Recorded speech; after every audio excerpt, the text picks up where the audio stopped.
And we've had a lot to talk about over the last year. A lot. We talked about a ton of AI, ChatGPT. We talked about OpenAI. We've talked about the Google AIs. We've talked about Meta. We've talked about the Elon Musk fiasco over there at Twitter, Facebook, and, well, Meta now, and then Threads. I mean, we have had no shortage of things to talk about this year. And so this episode is about Cortana.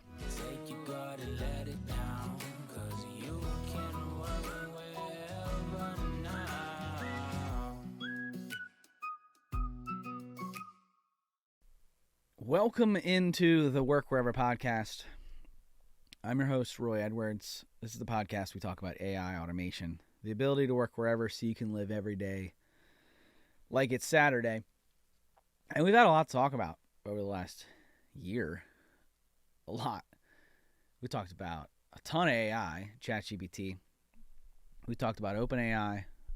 We've talked about the Google AIs. We've talked about Meta. We've talked about the Elon Musk fiasco over there at Twitter, Facebook, and, well, Meta now, and then Threads. I mean, we have had no shortage of things to talk about this year.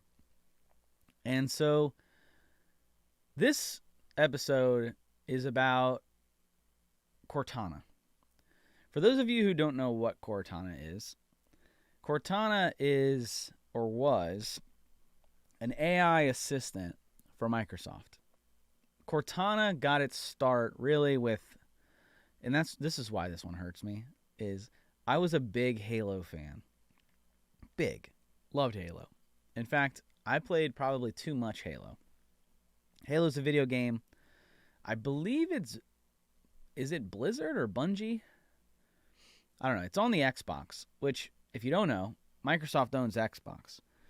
And Xbox, the original Xbox, the staple game on it was Halo.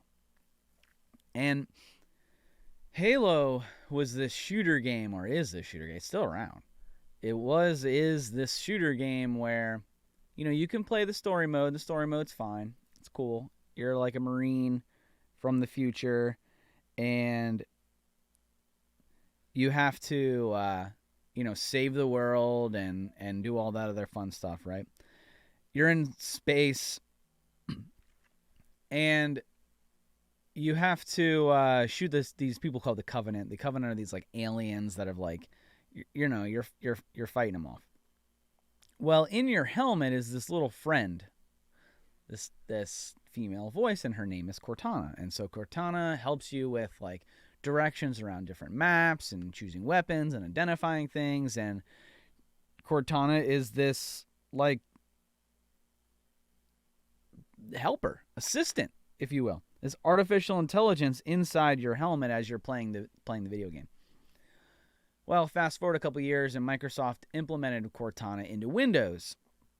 And so for all of us Halo nerds out there, that was like the coolest thing ever, because now Cortana, whom I played my video games with and shooting at Covenant, I could now tell her to like book me meetings and ask her what the weather was, right?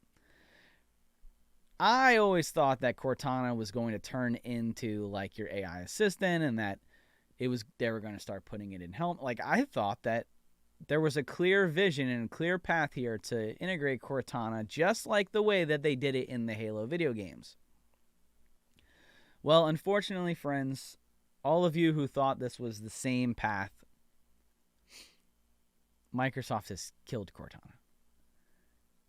Cortana, I suppose, is an old AI tool. Now, Cortana is essentially the same thing as Alexa.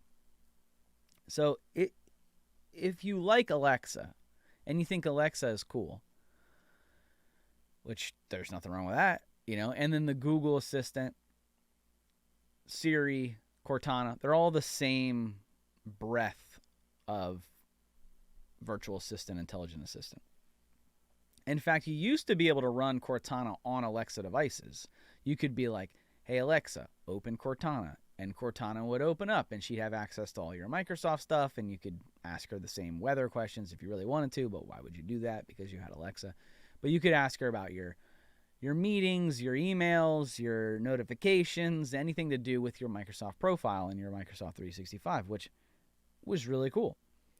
Then they broke that. They said, hey, you know what? We don't need Cortana to run on Alexa anymore. Nobody really does that. It's not really a thing. We'll just use her on the desktop. From there, a few years of Cortana popping up, what can I help you with, and all this other stuff. It does kind of get a little bit of annoying sometimes. I still think it's cool, but it does get a little bit of annoying.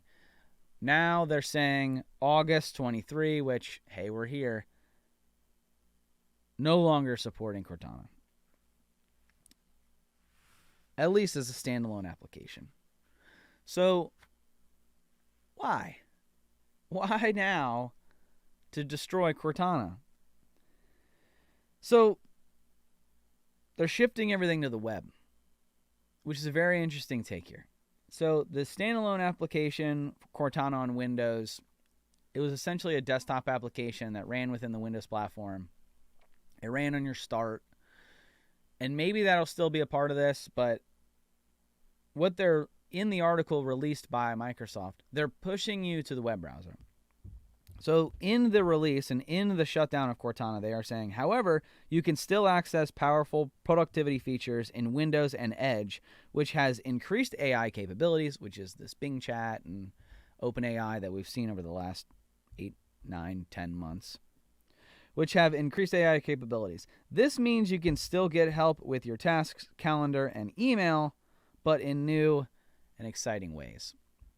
Cortana's dead. She's old tech. We're not going to use her anymore. She was a desktop application. Now you can be on the web. Now, the web is an interesting move for a couple different reasons that I'll break in. So, first off, calling Cortana old tech is like calling Alexa old tech, which is not wrong. It's just an interesting shot.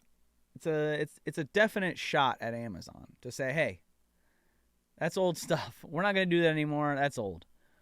More importantly, though, it's doubling down on Microsoft's not want to be in hardware. So the Surface devices could be the next thing that we see affected here. I hope not, because I think that the Surface devices that they've released over the last year or 2 years have been really good. The Teams rooms are great. I really like the Surface Studio, which is the all-in-one desktop. We have one. It's great. And then the Surface Hub, which is the board. It's like a smart board that syncs to Microsoft Teams, and it's great for hybrid remote. So like their role in that has been fantastic in that sense of hardware. When you move away from Cortana as your assistant, it's saying we're never going to put out any more hardware that has to do with an assistant bot, like you see Alexa, like the dots, that sort of a thing, which was their play when they wanted to put Cortana on Alexa dots. They released that skill is because they really didn't want to get into the hardware of on desk. Anyways, they have the computer. Why do they need another machine? So that was their original play. Now moving to the web, they are for sure saying we don't care about device assistance, which is, again, a direct shot at Amazon, which Amazon, if we remember, Amazon shut down a lot of their hardware. I feel like that was one of their biggest layoffs. They were laying off people in the hardware department. Hardware, customer support, I'm trying to remember the other one. But this could be a trend now that we see these Google Assistants, Alexa, they're trending out. This new artificial intelligence is trending in, but it's all web-based. Now, that's the first part of this, is to say that, okay, web-based, this is important because, it removes the hardware aspect of this. The second reason why it's important is web-based is more controlled in terms of a SaaS platform. So something that is web-based is a subscription-based. So you saw what were they? The Google Chromebooks that came out a few years ago, where they were all a web-based computer, and you didn't have to deal with like the computer processor, and they had lower processors. But why did it matter? Everything's in the cloud. Well, it matters because where you're housing your data and where you're accessing your data. And is it your data? Is it on their hard drive? Is it on an external drive? No, it's in the cloud. Therefore, Google has control of your data, so you don't actually own your data. That's why I never liked the Chromebook. It was not a powerful machine. Everything ran off the internet, which really just locks you into the Google platform. Anything that you're running on is Google's, it's not yours. That's what this move is. Moving their artificial intelligence to the cloud is saying, hey, if you really want to use AI, you're going to have to do it on the web. Which, if you're doing it on the web, means that I can control your subscription-based model. Meaning, you're going to have to pay me monthly for BingBot, or whatever they end up calling it. I doubt they call it Cortana from here out, because that was associated with the Alexa devices, right? Now they'll call it BingBot, or who knows what they call it. I don't know what they call it. Maybe they'll just call it Copilot, because that's what they're referring it as in the Microsoft 365 landscape, is this Copilot. And Copilot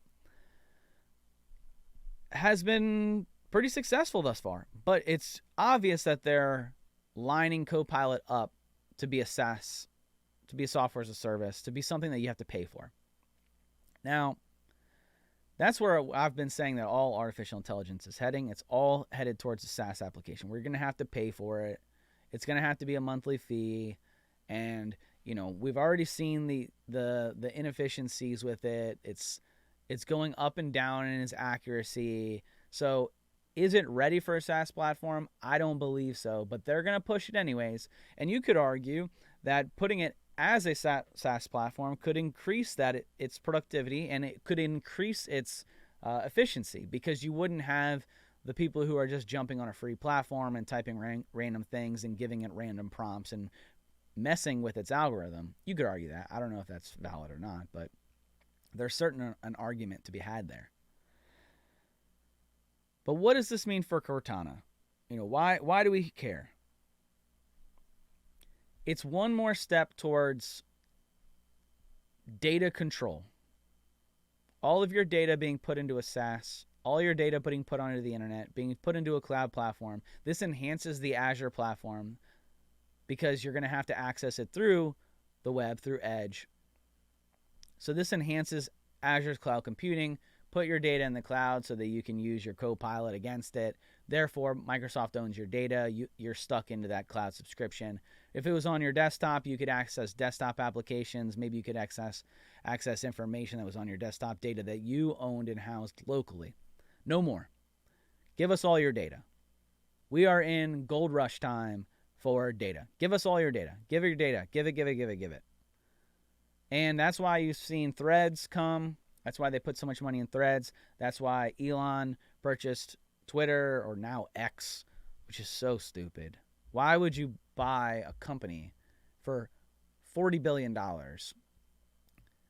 tear down its brand, which is the only real value that it had, to instill your personal brand of X that nobody even knows or cares about? Why would you do that? It's a narcissistic thing, is all it is. I want everybody to call it X because I like X. SpaceX, X this, X that. Everything is X with Elon, except for Tesla. Does Tesla have an X? They probably have an X car. Everything's X. I don't know. I don't understand that move. I was all on board with him tearing down Twitter's culture, but this is a little crazy. I feel like calling the Twitter app X, and then it's just the same product. It's very weird. But everything's web-based. Everything's grab your data. Everything's software as a service. Everything's moving to you pay us a subscription. You pay us a monthly MRR, monthly recurring revenue. You're going to pay me money monthly to access your things. You're renting. You no longer own. We are all becoming renters in this digital world. So be very careful with that, Make sure that if you are renting in multiple different platforms, that you're putting it into somewhere that you can own, even if it's just like a copy of that data, because you really don't want to get put in a position where you have to pay or that they could shut you down. What if you do we still call it tweets? What if you tweet or if you X? Like, what do we call that now? What do we, like, are tweets X's? And can we no longer call multiple tweets threads because that's a platform? Like, where are we at? This is such a weird time. Anyways, what if you tweet or X out something that they don't like? Can they shut down your business because they control all your data? Maybe. Can the web-based AI query, now that you've plugged in your login information to the bot into the web, can it then use your login credentials and all of your connected social devices to then see your activity and then say, ooh, this activity, we don't like this activity, hold their business data hostage? Maybe. We're entering into a weird time. Everything's moving to the web. Everything's being connected by multiple platforms. All of your data is being mined. You are the product, everyone. You're the product. Your data, your information, everything about you that makes you you, that's the product, and they all want it so that they can sell it back to you at a monthly price.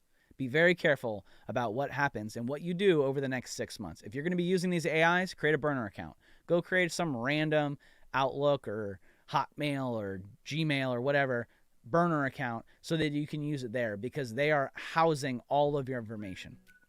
They want all your data.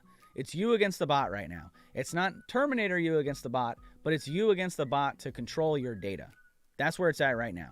Whoever has the data wins. That's why you're seeing all these Chinese applications. That's why you're seeing all of this China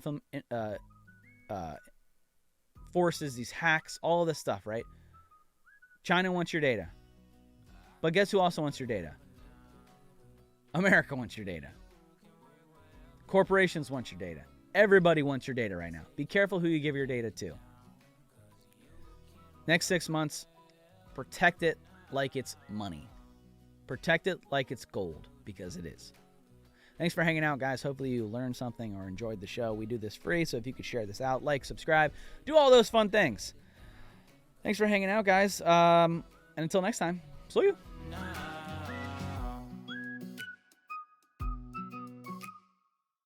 Hey there! Don't forget to hit that subscribe button and turn on notifications for all the latest videos from Capital Presence.